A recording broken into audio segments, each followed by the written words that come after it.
Okay, today I will describe some applications of conformal field theory and gauge theory techniques to gravity. And most, I will say, are based on this work done in collaboration with Francesco Fucito, who is here, and also on a work in progress involving also Rodolfo Russo. But I will give a broad overview of techniques developed in Tor Vergata in collaboration with Massimo Bianchi, Dario Consoli, Giorgio Di Russo, who is also around, Alfredo Grillo, and Ruby Pogosian. I should pass here, I suppose. Okay. Okay, maybe I could even skip the motivation since most of, I would say, has been already said here during the conference, but let me go through it very quickly. I think we all agree that we are in a very exciting moment for theoretical physics. In a few years, we produce a picture of a black hole. We observe more than hundreds collisions of black holes and neutron stars. We have now 3 running detectors on the Earth, LIGO, Virgo, Cagra, and we are planning to construct 2 more, Einstein Telescope, Cosmic Explorer, and also a space-based detector, LISA, that I believe will change our view of the universe. For example, we have now, they will cover various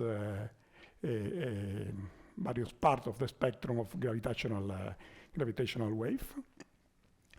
And what we have seen is roughly this image, some sort of signals originating from the collision of 2 extremely compact objects like black holes or neutron stars who start to collide. They come close to each other and start to orbit around them. They create ripples in the space-time, and these ripples propagate in space-time toward us and produce this type of signal. Now, this process we typically split in 3 phases. The spiral phase, where the objects are still very far away and distances are large and velocities are small. Therefore, we can treat with post-Newtonian expansion techniques and so on. Then the merger of the 2 objects, and then the ring down when the final output vibrate and produce a gravitational wave. And then we can study the physics of these objects either, let's say analytically, you can study either in the spiral region or in the ring down. While in the emergent, we can just do numerical gravity. Okay, what I will do today, I will focus on the in-spiral, but the techniques that I will describe here apply also to the ring down. And in fact, in the afternoon, Giorgio will explain how this can be used to, for example, to study the ring down of topological stars and things like that. Please. Is there a precise definition of what is the transition between the in-spiral and the merger and the ring down? Yes, good. No, the definition is simply, this is an approximation. The approximation is that in spiral is based on the approximation that distances are large respect to the size of the black holes and velocities are small. Of course, once you start to approach to the merger region, your let's say, semi-analytical description will start to fail more and more. Okay, then there is no clear separation, but okay, we can see this as an approximation. Okay. We should say that all observations till now are consistent with general relativity. And they suggest the existence of extremely compact objects like neutron stars and black holes. And in fact, there has been aware already 3 Nobel Prize for the existence of black holes. But the object of this, let's say the motivation of this workshop is to ask this type of question. Are those black-looking objects really black holes? This is the question that we are addressing here.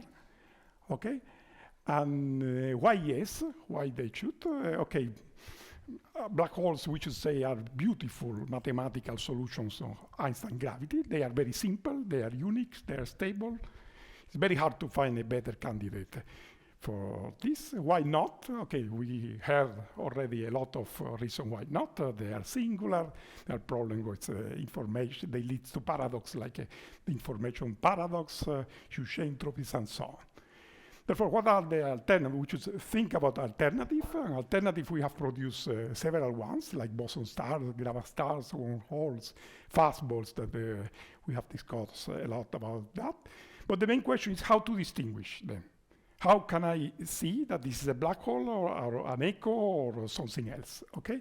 I see what we see, I remember, is these two regions. We see how can I distinguish? Well, then either I take a look to the inspiral region, okay, or to the ring down. For example, the ring down, I can see what is the spectrum of quasi-normal modes of this object and compare against black hole. The nice things about black holes is that given the mass and the spin, you can completely determine this wave. Therefore, either it's a black hole or not. When we will have enough sensibility, we should be able to see this is not a black hole. Maybe it will be hard to see what is, but for sure it's very easy to distinguish something from a black hole. And you can also distinguish from the ring down, this part of the wave, okay? And this is what I will do. You can take a look to the love numbers, gravitational waveforms, and things like that. Okay? Okay, the techniques I will describe here apply typically to black hole perturbation theory. This is an extra approximation. What is we are considering are systems made of two objects of very different mass. This is what is called extreme mass ratio in spiral. No? And these objects, this type of system, we should be able to see in LISA. Some people estimate that even thousands of events per year we should see of this type. And this is very interesting because you see, if the ratio of mass is of the order 10 to the -4, we should be able to see an object orbiting around the other one for 1 year. And do something like thousands of orbits. Therefore, we will have a very clear signal. And it's very challenging for us to try to reproduce. And in the case, if it's not a black hole, try to say something more precise about that. Therefore, I think it's very exciting the fact that we found a way to test experimentally some of our ideas and some of the ideas that we can produce here. Okay, of course, this is not the only techniques. There are other techniques around. For example, the most famous one is the multiple post-Minkowskian expansion. This is the typical technique that we use. But in the last few years, also the community of amplitudes start to study scatterings of black holes and so on. And it's nice to compare results coming from each technique because each technique gives just a corner. Each one have their own limits, and we can learn something about amplitudes looking to black hole perturbation and the opposite way around, please.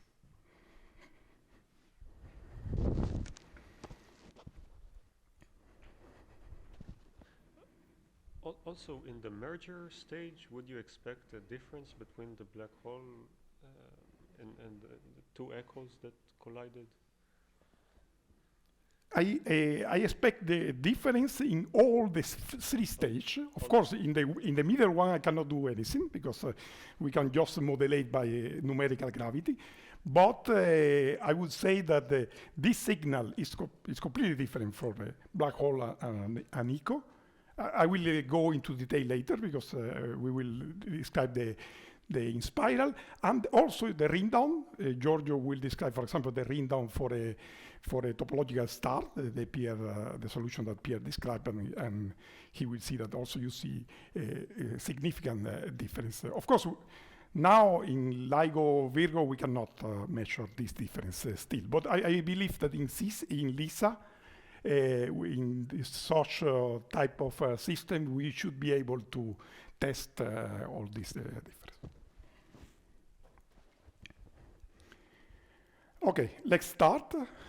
Okay, first I will describe what is the problem, the black hole perturbation problem, just the Minkowski equation, how they describe perturbations around Kerr black holes or Schwarzschild black holes. Okay, and this is just a differential equation.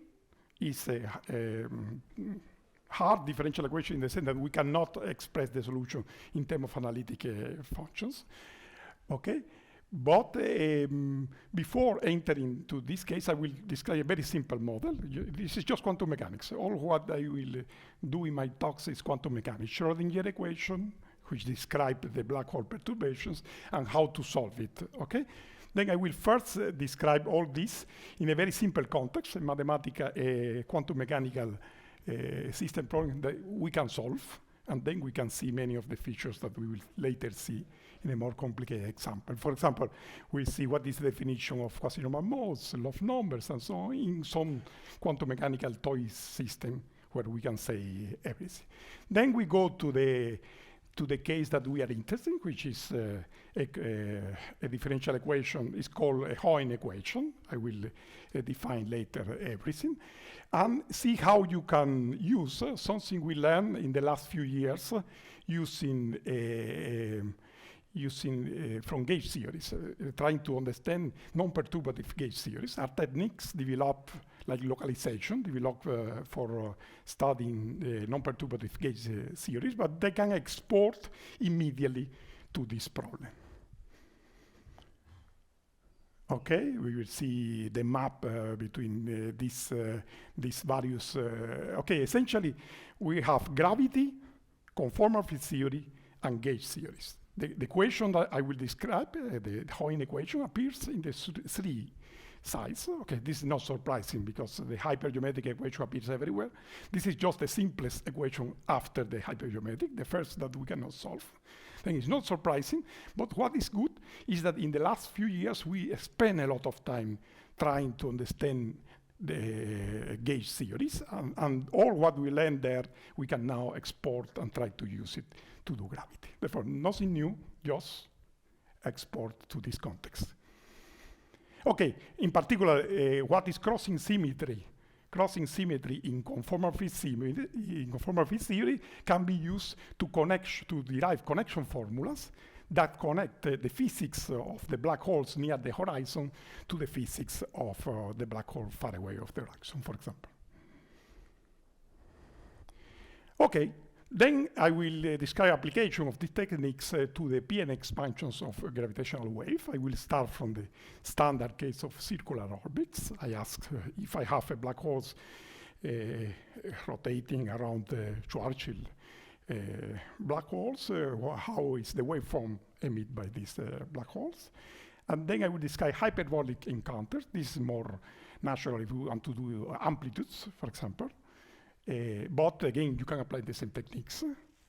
Okay, and okay, I will spend a slide pointing out the difference between the signals produced by an exotic object and by black holes. Okay, just to give an idea of how we can measure, how we can distinguish these two objects. And finally, I will present an application to the soft limit. It is one rare case in which you can compute formulas which are exact both in the G Newton and in the velocity. It goes beyond the post-Newtonian, post-Minkowski exact formula, but in the limit when the frequency of the emit wave is small. Okay, then maybe I will draw some conclusion. Okay. Black hole perturbation theory. What is black hole perturbation theory? It's simply linearize Einstein equation. Just take the Einstein equation and expand around a given background. In this case, this can be Schwarzschild, this can be Kerr, can be topological star, whatever it is, and just I write the equation. For example, I write here the Minkowski equation for Schwarzschild.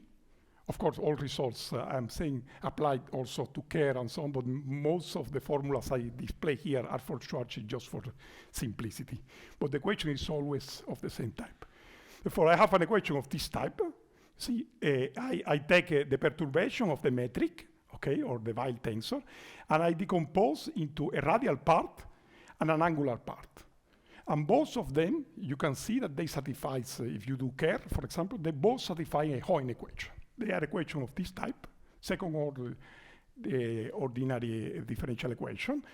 TLM is the stress energy tensor of the perturbation. For example, imagine I have a particle in the spiral, I have a particle going around, and this produce a perturbation on the metric. Okay, and then this is a type of equation I should solve. Okay? And I will always take this equation and put in this Schrodinger form. This is just a change of variable. You see, I just call R equal rescale R in some way. Z is 2m over R. Okay? And Q is some sort of potential. Therefore, this is just like a particle in quantum mechanics in front of a barrier. Okay? By the way, you can imagine this barrier. The peak of the barrier will be the photon sphere, for example, and so on. How this potential looks like here. There are several parameters. Let me just quote. For example, this potential is singular for z equal to 1. Z equal to 1 is the horizon. Is singular for z equal to 0. Z equal to 0 is R goes to infinity.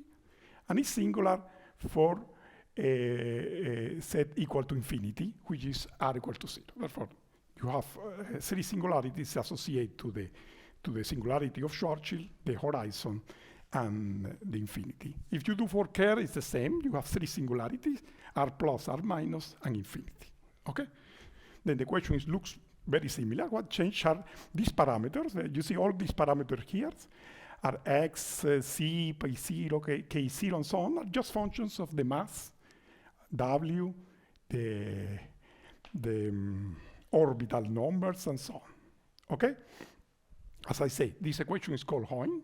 It's the first non-trivial function that we cannot write in terms of the first non-trivial differential equation of this type that we cannot write in terms of elementary functions. You see, these have four singularities. You would say three, but z to the 4 is like a double singularity. You could imagine that these are colliding two singularities in z equal to 0. Therefore, these have four singularities. The examples that we are familiar with this is, for example, the hypergeometric have three singularities. The Euler have two singularities. This guy can solve. This is the first one that I cannot solve in the list of function equation. Okay? Then, what I will use is gravity gauge and CFT techniques to solve this problem for the Hoyne equation. Okay, let's start with a simple case, which already capture all the features I will do later for more complicated example. I just take this quantum mechanics. This is just my Q function. You see, this is my Q function. For Q, you should always imagine, you should always think about as the potential, minus the potential, okay? And here I draw the potential for two, let's say, sketch of a black hole and a fast ball. What is the difference? The difference is the black hole, there is a hole. Here I cannot draw, but you can imagine this very deep, okay?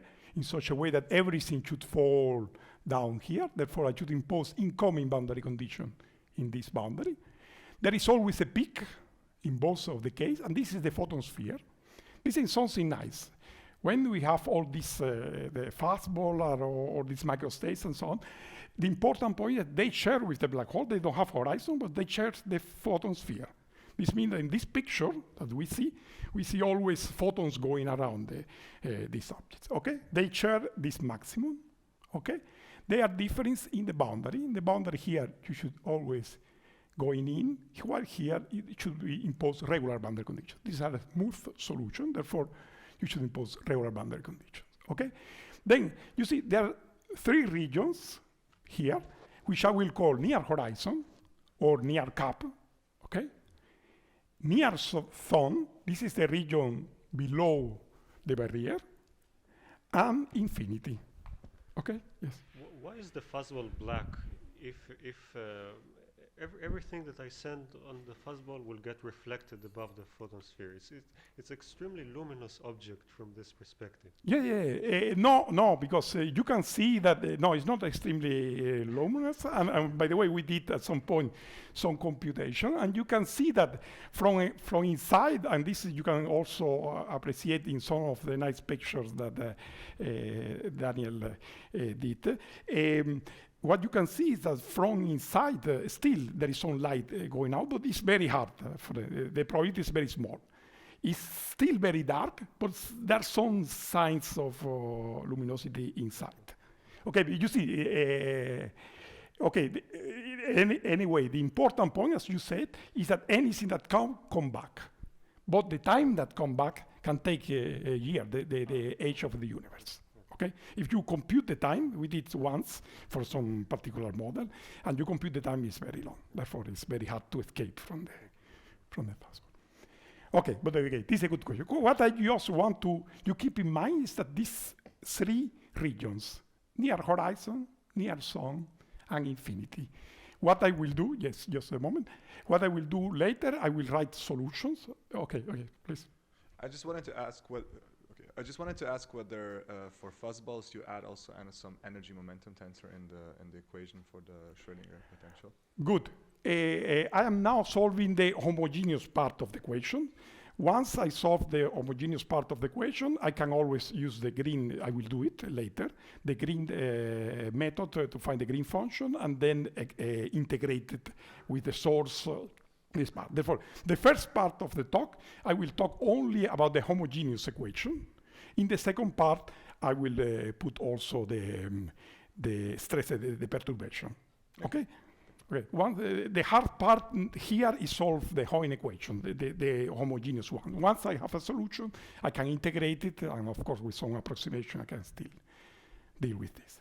Okay, in this case, the potential is constant. This is just a harmonic oscillator, or this is just sine and cosines. You see, this equation is just sine and cosine. Therefore, I can solve in each of the three regions. Okay, I will get three different solutions, which are here. You see, first sine cosine, BC. Here I am below. I am imagining this omega.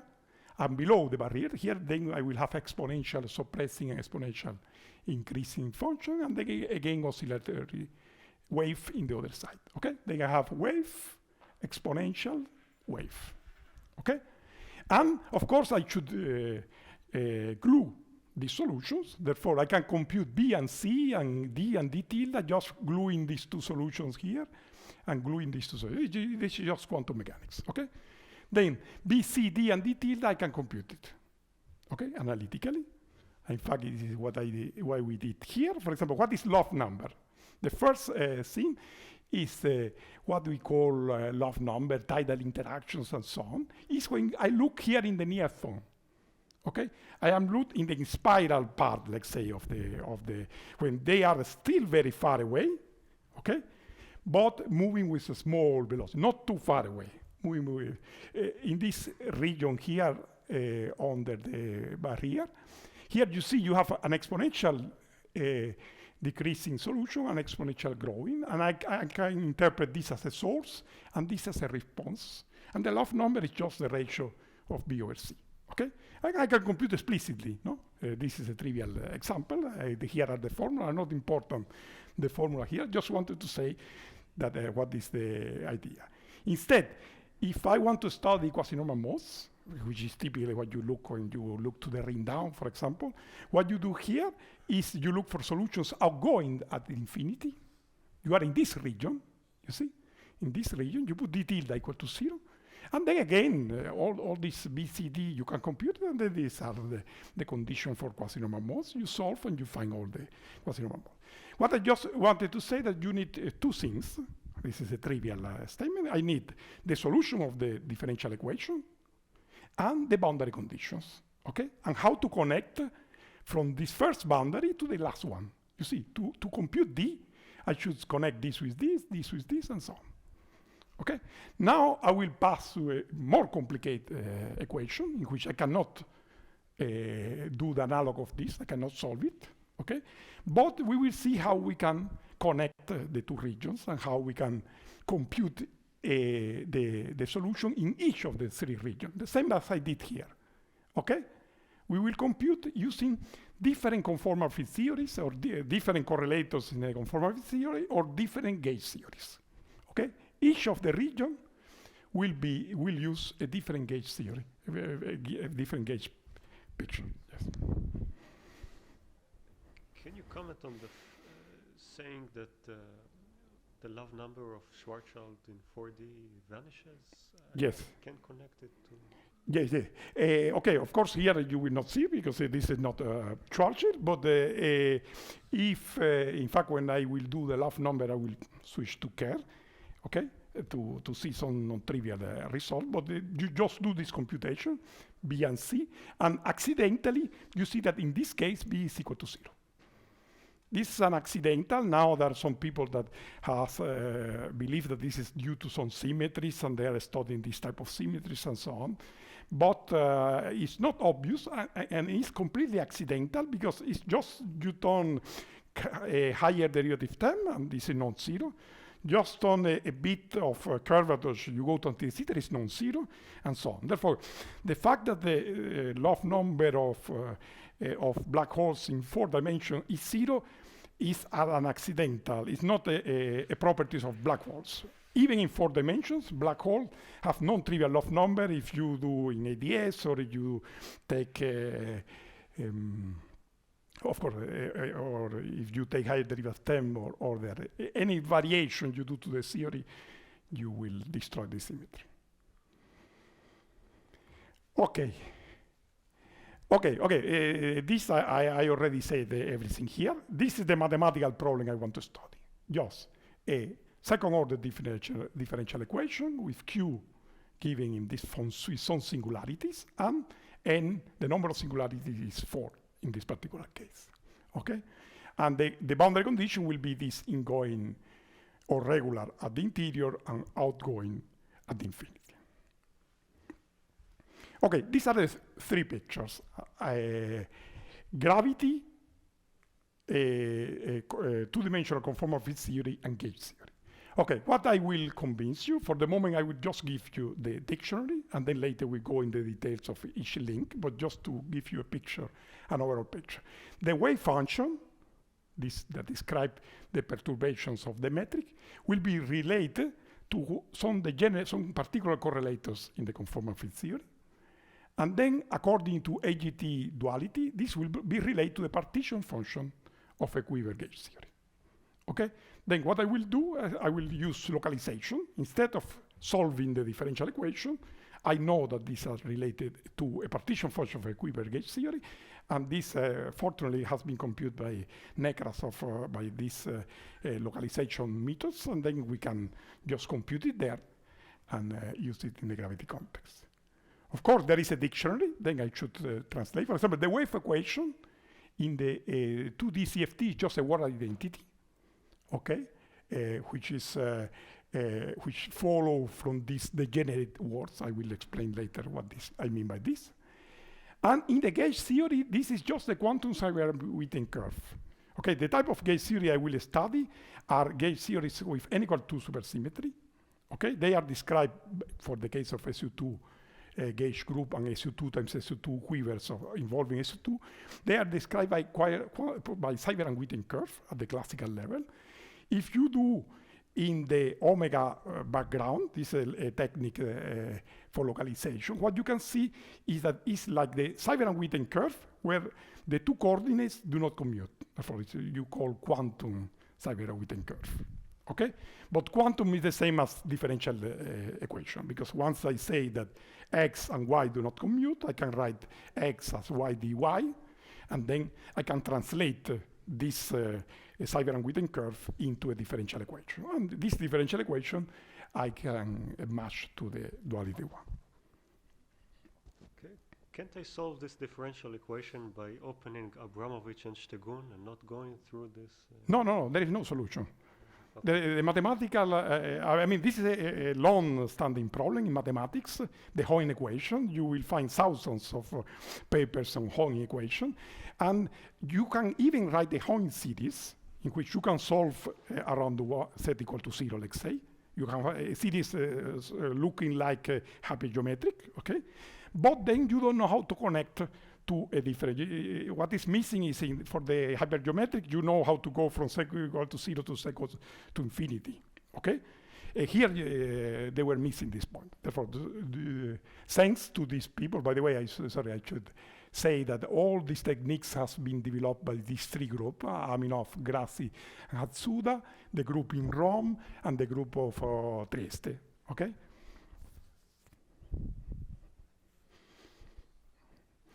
Okay, then, as I said before, we know how to solve equation with two singularities, with three singularities, with four or more, we don't know. And the nice point is that this gives a way to give solutions for each region for this with any numbers of singularities and the connection formulas. Okay.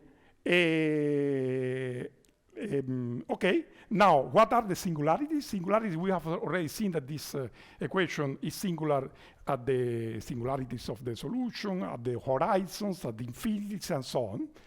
From the CFT point of view, the singularities are just insertion points of the amplitude of the correlator.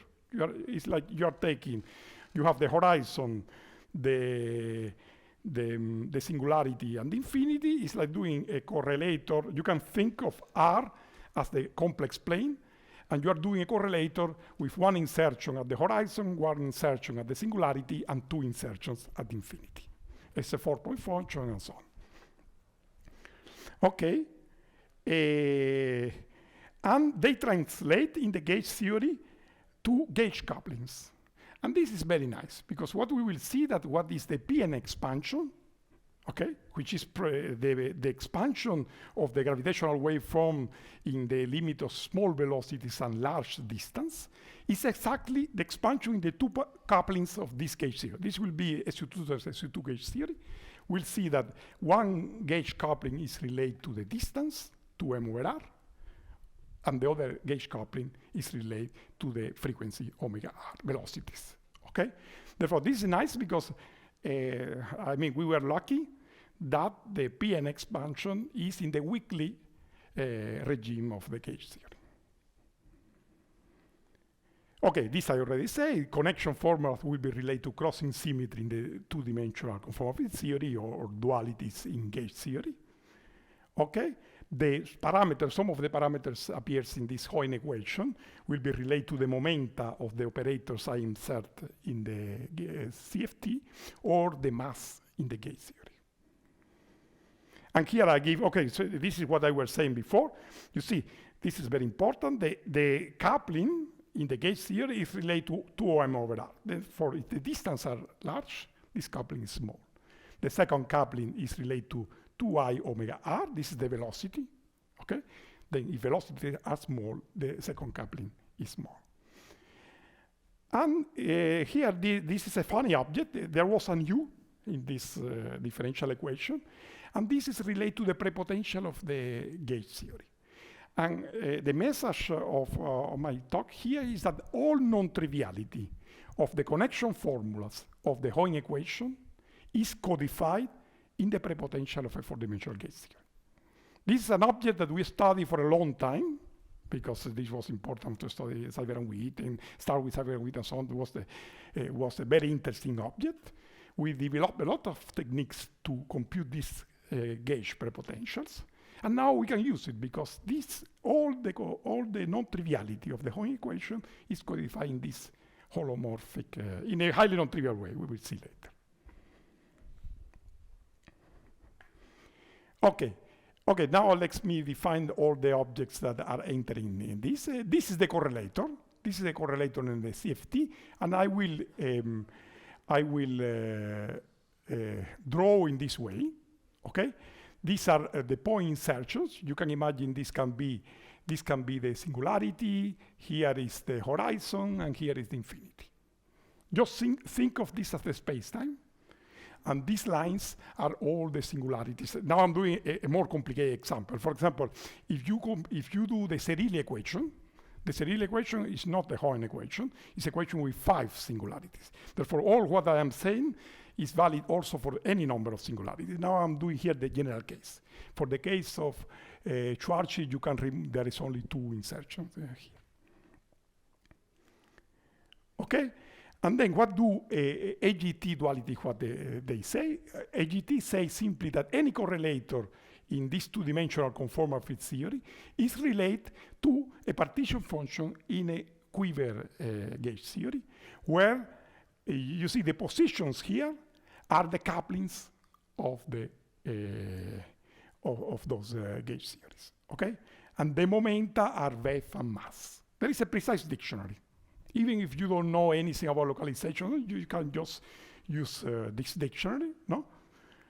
And then, okay, and then which type of operators we will compute, we will consider? We consider, you see, if I have a correlator in 2-dimensional conformal field theory, and I insert a null state, I get 0. Null state is something orthogonal to everything, okay? Then, but this null state in conformal field theory is a descendant of some operator. Then if I plug, I put this inside this correlator, you see I have a differential operator. This I can translate into a differential equation. Therefore, I will have a differential equation, okay? Then I can do the opposite way around. Given a differential equation, I cook up which is the correlator that gives me this differential equation. This is what we are doing here. I have the Hoyne equation.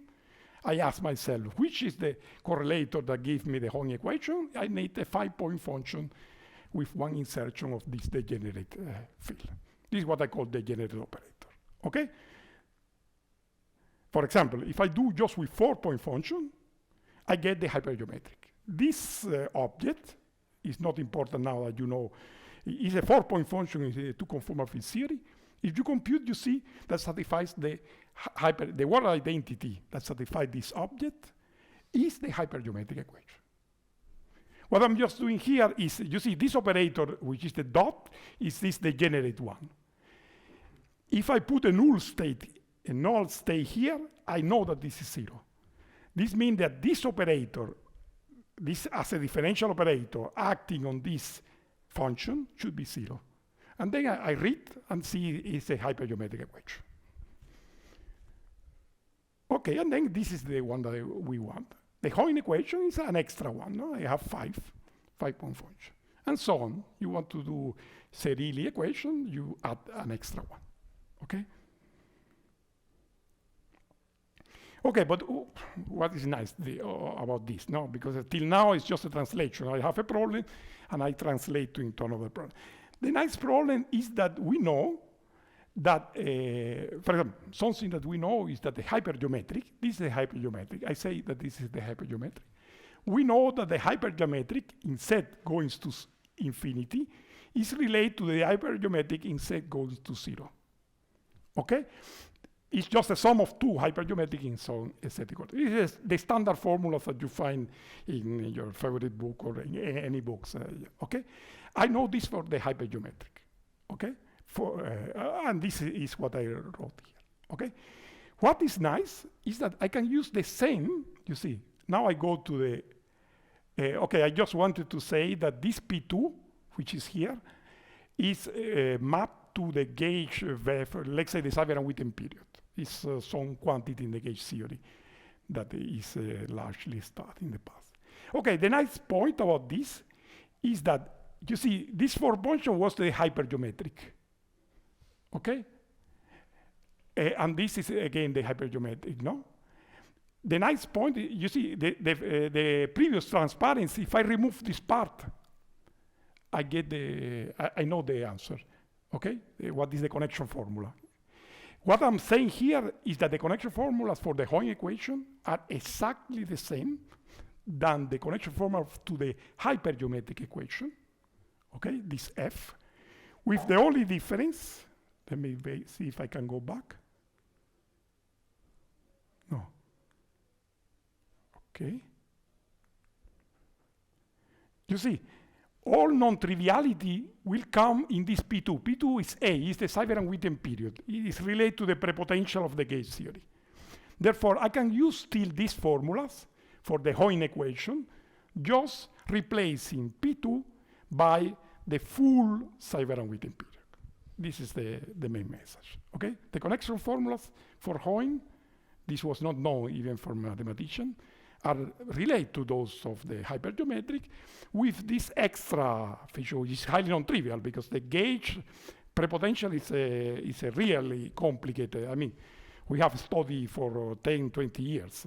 Okay, I mean, it's not a complete, but it's just codified in a single holomorphic function.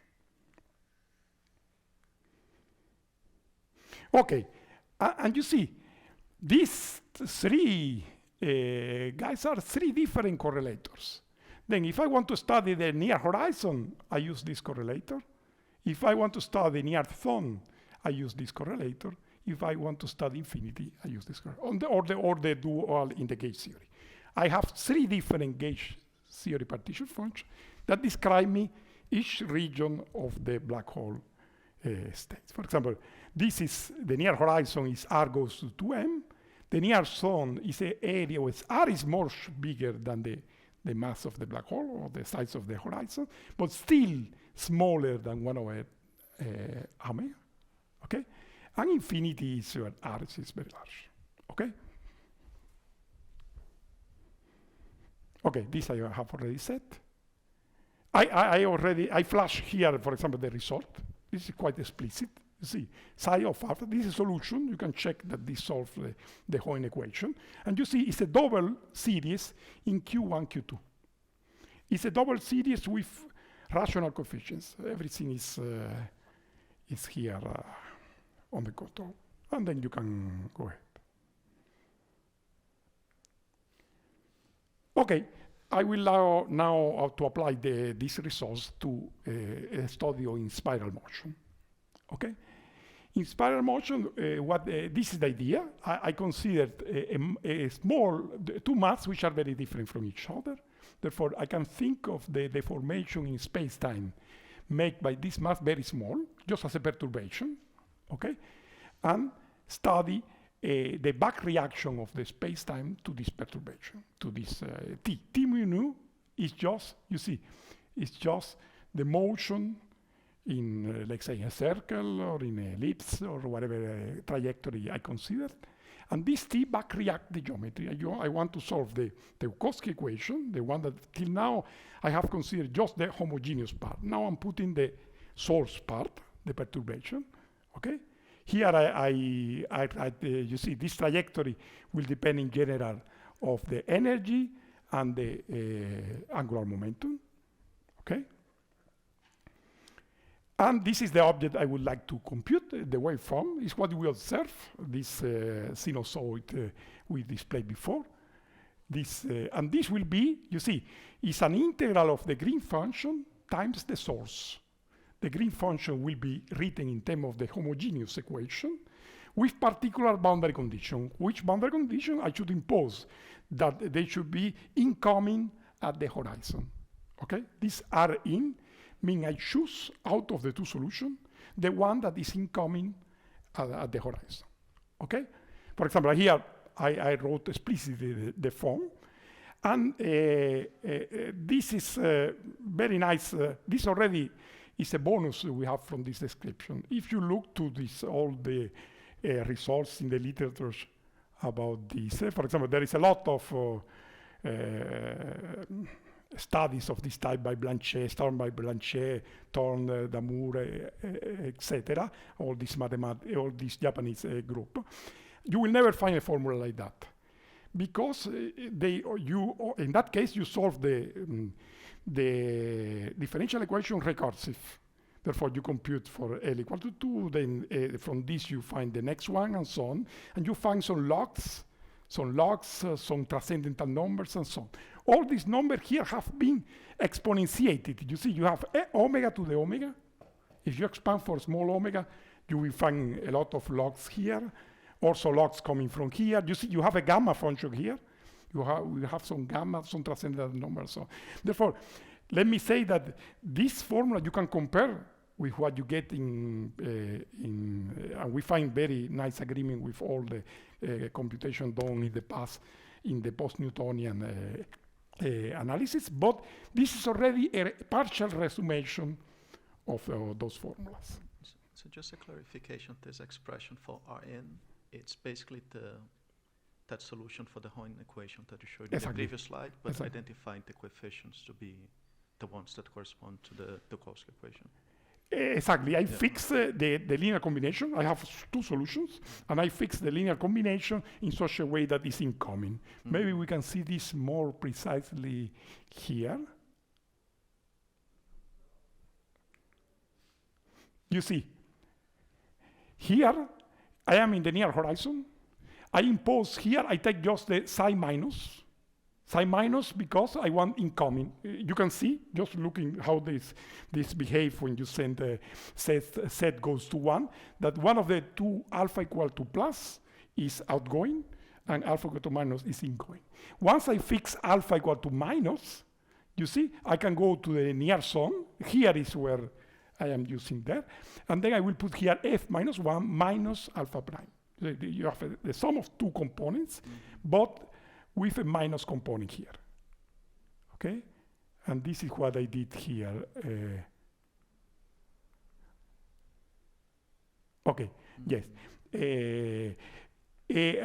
Okay, and I will come. You would ask if you look to this formula, okay, where is psi plus? And you don't see still in this slide because psi plus is subleading, but this you will appreciate when I consider the discussion between echoes, the comparison between echoes and black holes.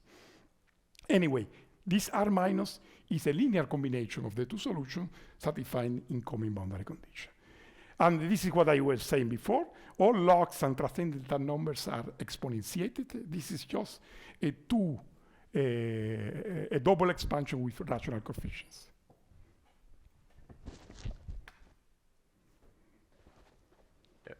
So just a brief question. This resum, the result should be compared to what people refer to as the MST method for calculating. Exactly. If you expand these formulas, for small omega, okay, you find exactly the MST, and now I will display exactly those formulas, and you find perfect agreement. Of course, MST gives you this Rn, he will never give you in terms of L, for example. Here is for generic L. They give you for L equal to 2, L equal to 3, L equal to 4, and so on, because they do recursively. They don't solve for, they cannot get a generic formula for L generics and things like that. Anyway, now in the next slide, I will display the formula in which you will recognize the MST result. Okay, it's exactly this. In this case, for example, let's consider the simplest case, circular orbits. Then I ask myself, what is the waveform radiated by a black hole or any objects orbiting around Schwarzschild or Kerr, okay? In this case, it's very simple because the radius is constant, and you can express in terms of the velocity, and also omega, you can express everything in terms of the velocity. And you can find now, you can compute the waveform, you can compute the energy. And you see, this is the type of formulas that you find, that was found by these people, MST, they call MST, but there was Mino, Nakamura, Sasaki, Shibata, Takochi. There was a lot of works. They arrived till order 44 p.m. I mean,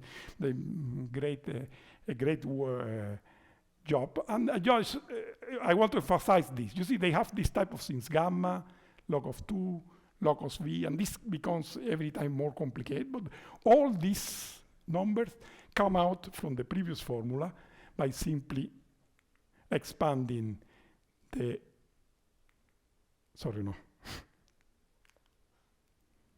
by simply expanding you see, the gamma come from the expansion of gamma functions, the log come from the expansion of this exponential, okay?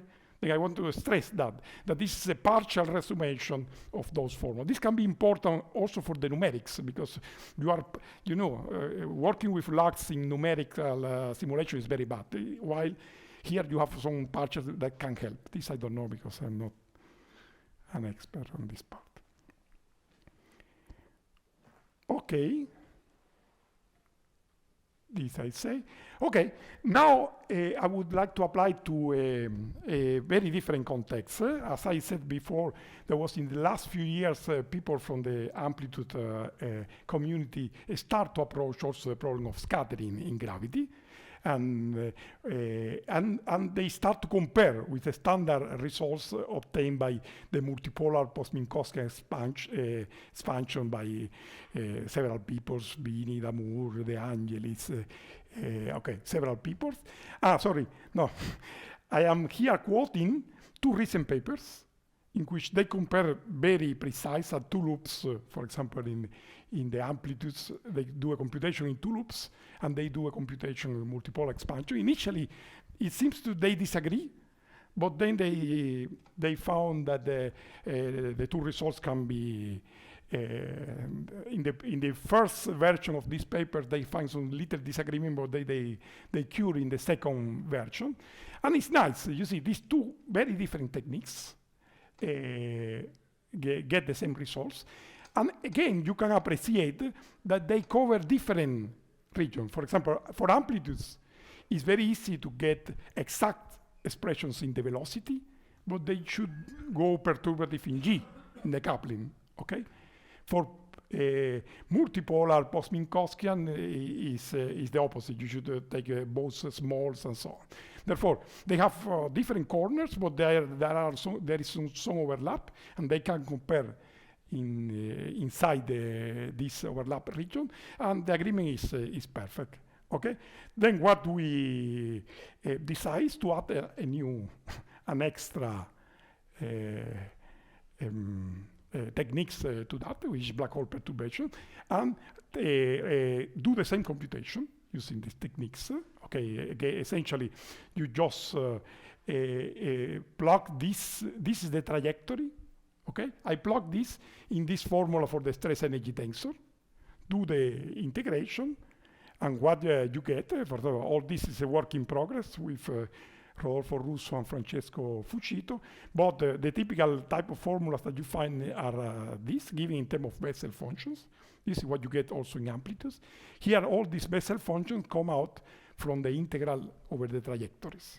Okay, and you can check that all the coefficients, everything match perfectly with what they have. Okay, now I would like to describe another application, which is maybe the most the one that fits better in this workshop, and is the idea of compute, for example, this relates to your question. Imagine I want to see, I want to distinguish, we are now receiving signals, no? And we suppose in LISA we will receive a very clear signal, and I would like to see where should I look for to see that this is a black hole or an echo. And what is the difference between a black hole and an echo? It's just the boundary conditions. No? Outside of they look the same, but they have very different boundary conditions. In one case, you have incoming boundary condition. In the other case, you have something coming out. Therefore, the simplest exotic compact object that I can imagine is just take a black hole, cut somewhere, like say you have a horizon, let's say R plus. I cut a little, maybe I draw the picture. It's easier to. Okay, let me first describe Kerr, and then I will go to the echo. Okay, the motivation is that is compare Kerr with exotic compact object. Let me say Kerr is more or less what I already say, but okay, the crucial point in Kerr is this: you have F minus alpha. Okay, this minus means that I am putting incoming boundary condition. Okay, I'm taking one particular linear combination of the two solutions. Okay, and this translates in this, you have psi minus plus some L, let's call L Kerr, psi plus. And this is what I call love anticipation number. The real part of this function is what I call the love number. The imaginary part is what I call the dissipation number, okay? Therefore, everything is codified by this function, L Kerr, okay? For example, for Kerr, the real part of this function is 0, This is what you were saying. The love number is 0, but you have some imaginary part, which is means that this is some dissipative effect. And you see, this L care is just the ratio of this F, which are the connections formulas for the hypergeometric, are just ratios of gamma functions. All the non-trivial part is in this function A.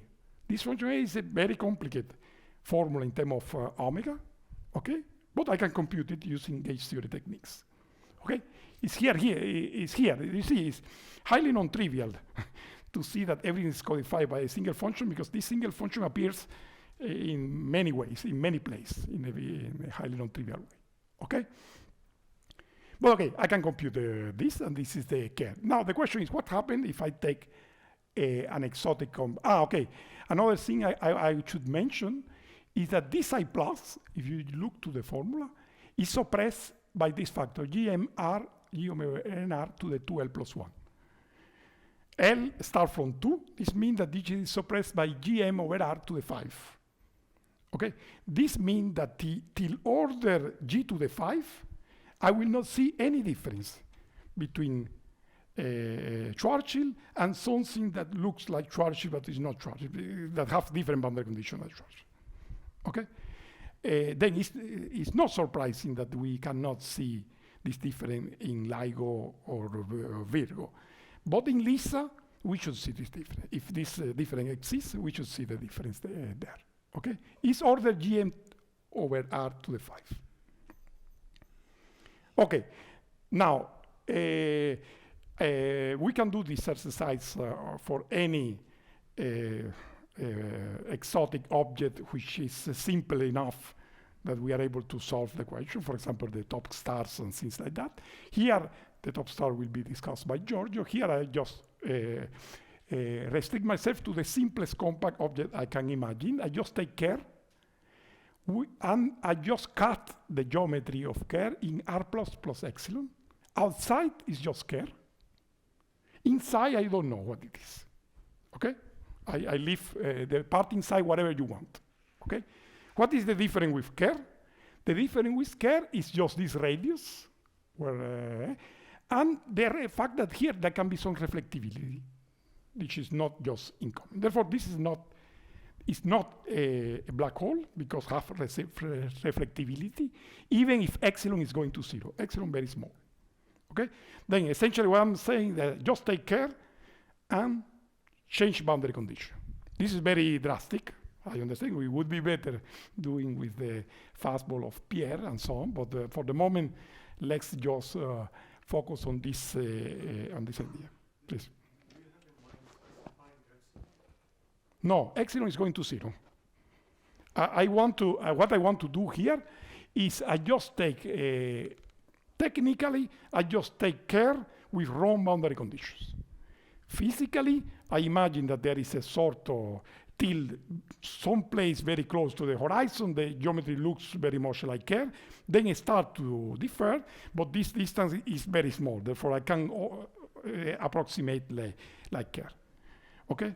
And my claim is that this already will show, of course, I didn't invent the data. This was by all the community of general relativity. This is what they call compact care.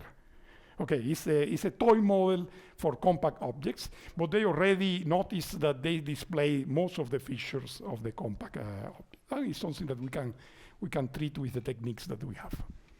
Okay? Okay. What is the difference? You see the difference now is that you have a reflectivity. You have these two coefficients, the plus, the minus. And then if you compute this R, now here there will not be only the minus component. Here you will have the minus and the plus component with some coefficients. This is the data that describe your geometry. And you can repeat now the computation before. Okay, again, you see that R echo will contain some love and dissipation number, and this love and dissipation is more complicated than this. Okay, you see, it's more complicated. You should put in. You see, here was just f minus plus divided f minus minus. Here is a more complicated expression, but you can compute it and see the difference. What I should say about that is not very illuminating the expression, but the important point It's just that we will see this at order gm over r to the 5. Okay? Yes. Okay, let me, yes, oh, sorry.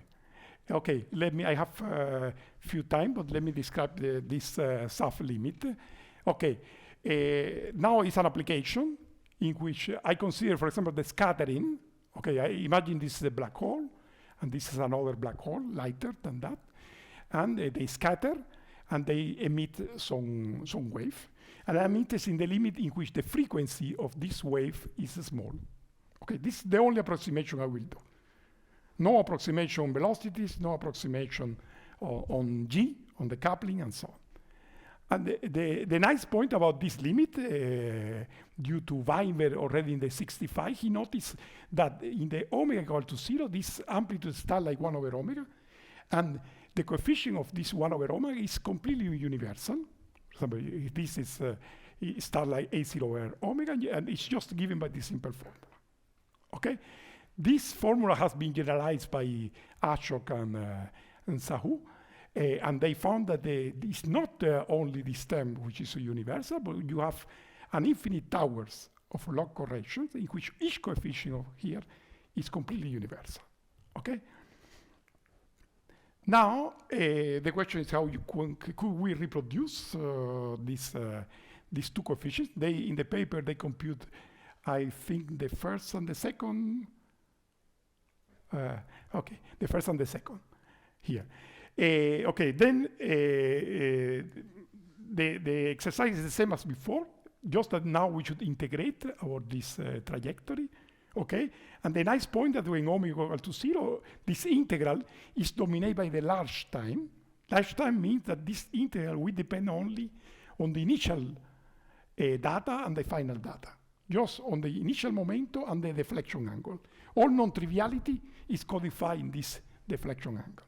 Okay, here is just an approximation for the trajectory. The second simplification is that m over r is much smaller than omega over r because you are at large distance. And then this partition function you can completely resum. You remember I wrote only a few terms. In general, this is highly non-trivial function, but in this case you can resum into hypergeometric. And you find these funny results, okay, which confirm the result of Ashok and collaborators. This reproduce A1 and A2 in a highly non-trivial form, non-trivial way. We cannot understand still how. And it gives the full series after, for this particular case of 2 by 2 scattering, the full series of log corrections, because all this log correction has been exponentiated here, you see.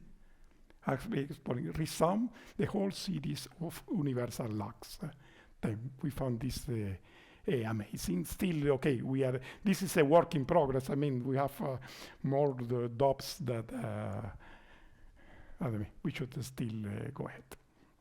Okay, just flash. I think I don't have time for the conclusion. Just I will flash here. We have a combinatorial solution of the Hoyne equation. Okay, the connection formulas are related to a explicit formula for the connection formulas, where all the non-trivial part is codified in a single function, the gauge potential, that you can compute perturbatively.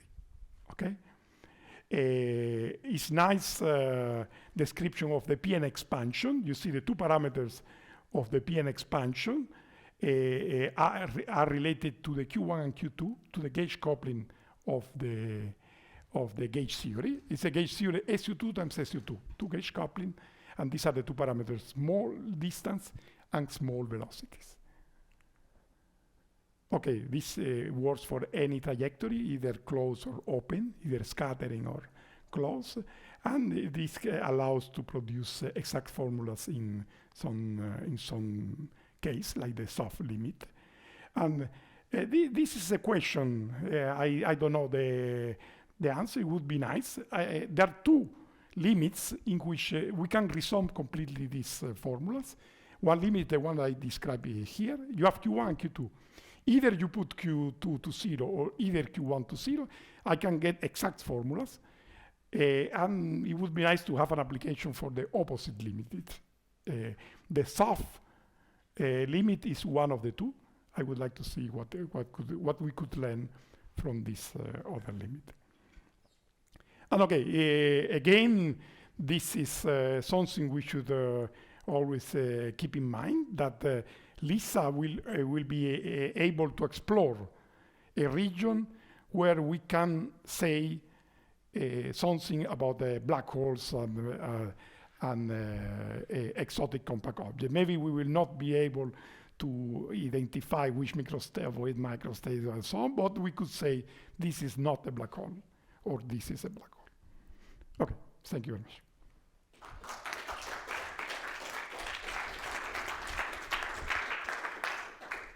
I think we might have time for a few questions. Are there any questions for?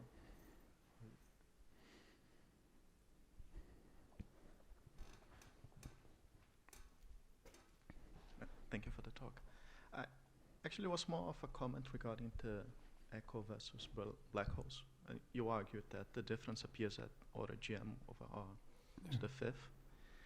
But ultimately, from the point of view from the waveform that people then using data analysis, there is also a numerical prefactor in front of this thing, in terms of this term. And this can be very large, and therefore compensating the smallness of gm over r. I see. This is what happens with neutron star binaries. And the tidal deformability of neutron stars is very large, and it compensates for the smallness of the tidal interaction in the gravitational wave phase. And that's how people can infer the tidal deformability of neutron stars already with current observation. I completely don't know agree. about the echoes, but I completely agree. And Giorgio will talk about this, because what we found also studying that some systems, the log numbers, you can see that there are some peaks, some resonance. And then when you have a compact geometry that have, let's say, metastable bound states, typically you find resonance at the same frequencies of that can amplify this factor. Therefore, I agree with you. Maybe we should not wait so long, because this can be amplified in some way. Yeah, in principle, if there is an echo that has a very large deformability, maybe. I completely agree. This is very interesting. I am sure that Giorgio will say something more about that. Okay, any other questions? Okay, if not, let's thank Jose again.